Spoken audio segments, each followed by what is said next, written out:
कहाँ छुपा कर रखें हम अपने हिस्से की इंसानियत, कहाँ छुपा कर रखें हम अपने हिस्से की इंसानियत। जहाँ देखो वहाँ बेईमान लोग नजर आ रहे हैं। क्या खूब करेगा तरक्की देश मेरा, जब खेतों में बिल्डर और सड़कों पर किसान नजर आ रहे हैं। भूमि तो चुरा ली उनकी, आसमां अभी पूरा बाकी है। भूमि तो चुरा ली उनकी, अभी आसमां पूरा बाकी है। सुन ले सरकार तू भी, बरस जा इस बार समय पर, क्योंकि अभी भी किसी किसान का मकान गिरवी है तो शायद आज भी किसी का लगान बाकी है।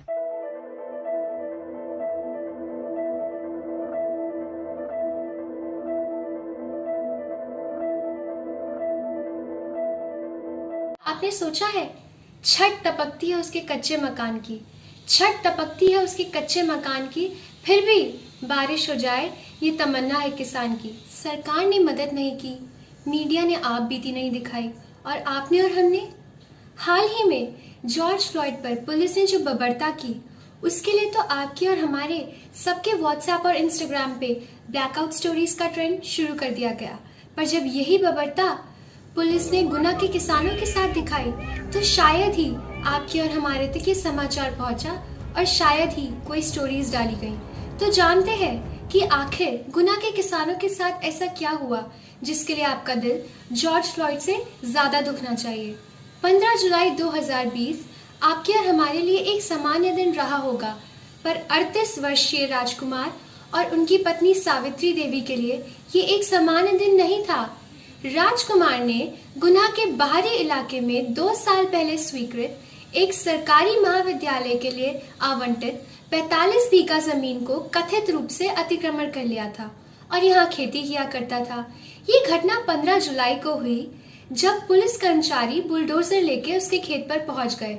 अपनी फसल पर बुलडोजर चलते हुए देख शायद राजकुमार और उनकी पत्नी के पास अपना जीवन समाप्त करने के अलावा कोई उपाय नजर नहीं आया, इसलिए दोनों ने कीटनाशक का उपयोग कर लिया। और इसके बावजूद भी पुलिस उन्हें अस्पताल लेके नहीं गई, बल्कि उनकी डंडों से पिटाई थी। अब जनता से पूछना ये है कि आखिर राजकुमार की गलती क्या थी। अतिक्रमण किया, गलत था, मान लिया, पर क्या पुलिस के द्वारा इतनी सारी जमीन, इतनी सारी फसल पर बुलडोजर चलाना ठीक था? राजकुमार गरीब था, जमीन नहीं थी, किसी तरह उस 45 बीघा जमीन पर खेती कर अपने परिवार का निवारण करता था। फिर भी क्या पुलिस इतनी निर्दयी थी कि उसके परिवार के बारे में नहीं सोचा? भारत के लौह पुरुष कहे जाने वाले सरदार वल्लभ भाई पटेल ने कहा था, इस धरती पर अगर किसी को सीना तान कर चलने का अधिकार है तो वो इस धरती से धन धान्य पैदा करने वाला किसान है। यूं तो हमें आजादी 1947 में ही मिल गई थी, पर कई किसानों की हालत देखें तो आज भी लगता है, क्या हमारे किसान आजाद है या 73 साल पहले अंग्रेजों के और आज सरकार के गुलाम है? आंकड़ों की माने तो भारत की 58% आबादी आज भी अपनी रोजी रोटी के लिए खेती पर ही निर्भर करती है।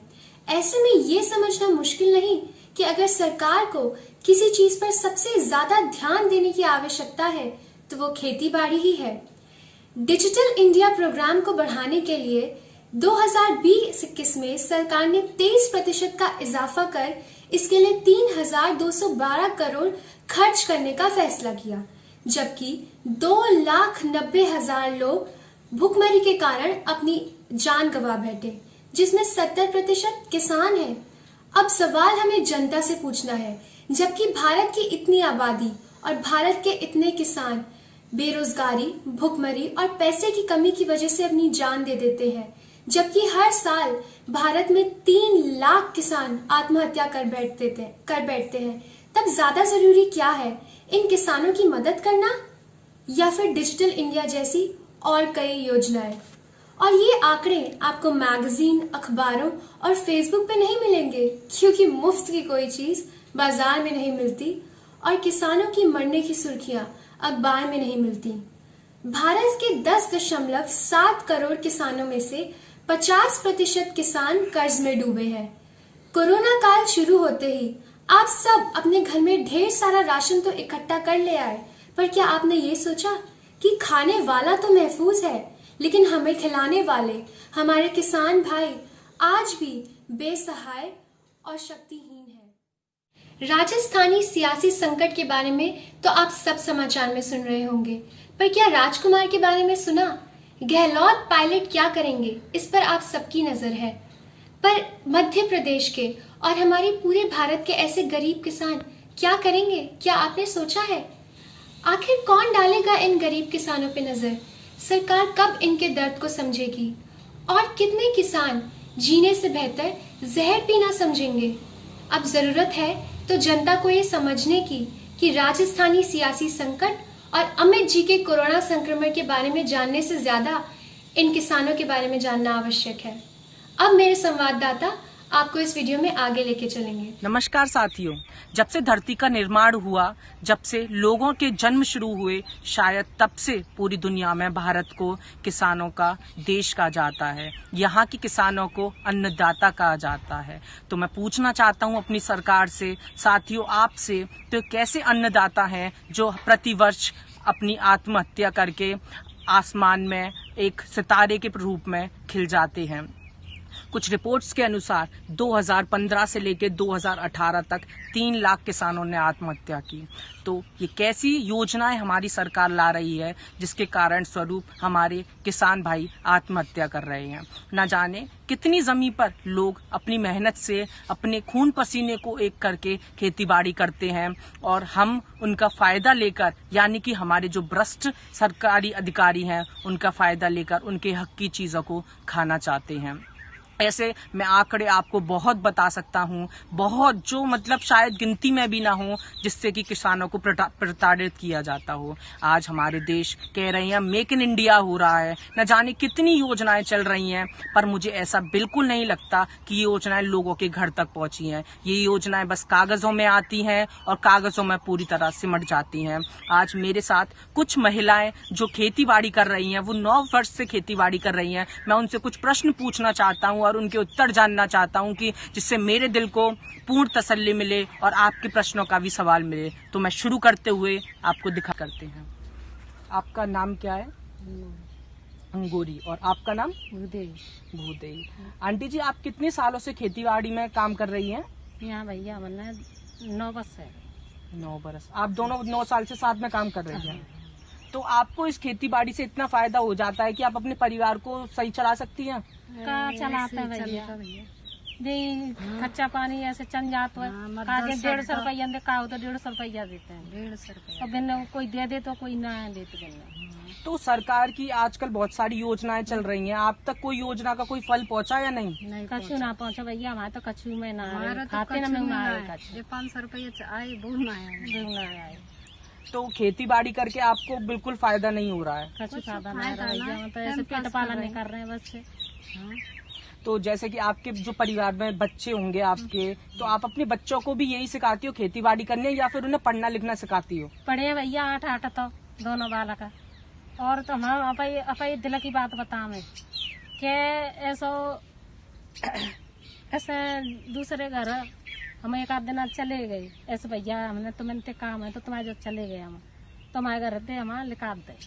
अच्छा, लिखा दे तो बार ने बजाओ कही कि भैया तू मरा गई तो तू करे मत, जब तू ऐसी बात है तो चल तू मथुरा में घर बना दूंगा मैं और तू मथुरा में रहिए। ये तो भैया 8 वर्ष से 9 वर्ष लग गई, 9 वर्ष से जही में करके खाया। तो 9 वर्ष में एक भी दिन ऐसा नहीं आया जिस दिन आपको लगा कि जो मैं ये फसल कर रही हूँ उससे मुझे पूरा फल मिल रहा है, जिससे कि मैं और ज्यादा पैसे कमा सकूं?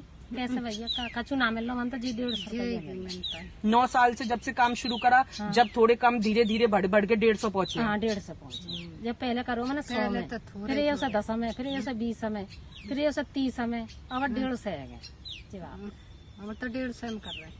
तो जब आप इनमें खेती करती हो तो जो यहाँ के मालिक हैं वो आपको कुछ मतलब जैसे कि सब्जियां वगैरह ले जाने का मौका देते हैं? हाँ, सब्जी तो दे देते, सब्जी तो दे देते हैं। और रोज भैया घिया तो रही को खा रहे। जी में अब बा में तो रही है तो बा में तो रोज तो रही को खा रहे। ये सब तो आपने आज मतलब अभी तक कोई प्रयास नहीं करा कि आपको सरकार की जो योजनाएं चल रही हैं उनके फायदे आपको मिल पाए? कछु ना मिले ना, तो कछु ना मिल लो, ना मिले ना जावे भैया, जा काम जब मिल रही ना है तो कछु फिर जावे थे का फायदा है। अब तुम कछु करवा दें तो भैया।